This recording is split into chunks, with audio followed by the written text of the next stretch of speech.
Hello बच्चों, हमने शुरू किया था क्लास 12 बायोलॉजी का chapter 4 that is principle of inheritance and variation, जिसमें अभी तक हम को डोमिनेंस के बारे में पढ़ रहे थे।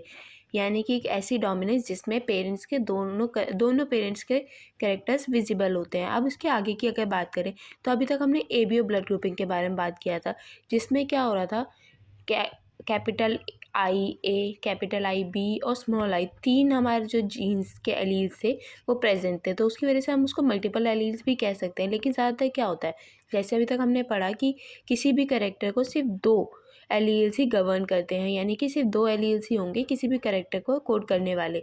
लेकिन इसमें क्या हो रहा है कि तीन एलील्स हैं, तो जिसकी वजह से क्या हो रहा है कि हमें इसको मल्टीपल एलील्स कह देते हैं। वहीं अगर किसी इंडिविजुअल की बात की जाए तो उसमें एक कैरेक्टर के लिए दो ही एलील्स पाए जाएंगे।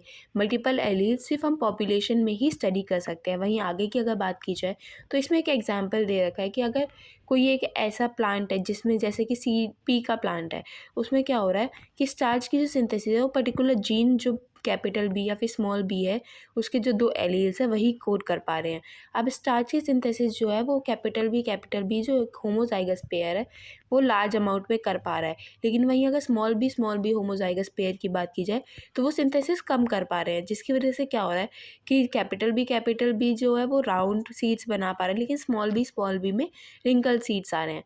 अब वहीं अगर इन दोनों के क्रॉस से एक हेट्रोजाइगस प्रोडक्ट बनता है जिसमें क्या होगा कि राउंड सीड्स तो आएंगे क्योंकि कैपिटल बी उसमें डोमिनेंट एलील है, लेकिन क्या होगा कि वो उतना स्टार्च प्रोड्यूस नहीं कर पाएगा जितना हमारा कैपिटल बी का हमारा होमोजाइगस पेयर कर पा रहा था। उसका जो स्टार्च का प्रोडक्शन होगा वो इंटरमीडिएट होगा हमारा कैपिटल बी और स्मॉल बी का जो वो सीड्स बन रहे थे उससे।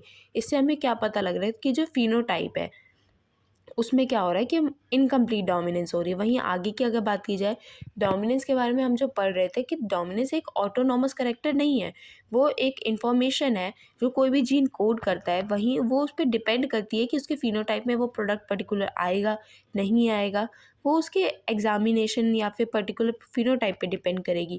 वो ये इस पे डिपेंड नहीं करेगी कि जीन के अंदर डोमिनेंस है नहीं है, वो पर्टिकुलर कंडीशन पे डिपेंड करती है। तो आई होप आप लोगों को ये समझ आया हो तो do let me know in the comment section and do like share and subscribe to the channel. बहुत सारे लोग वीडियोस देखकर छोड़ देते हैं, तो चैनल को सब्सक्राइब कर दीजिए ताकि चैनल ग्रो हो सके और आपको जल्दी से जल्दी इन्फॉर्मेटिव वीडियोस मिल सके।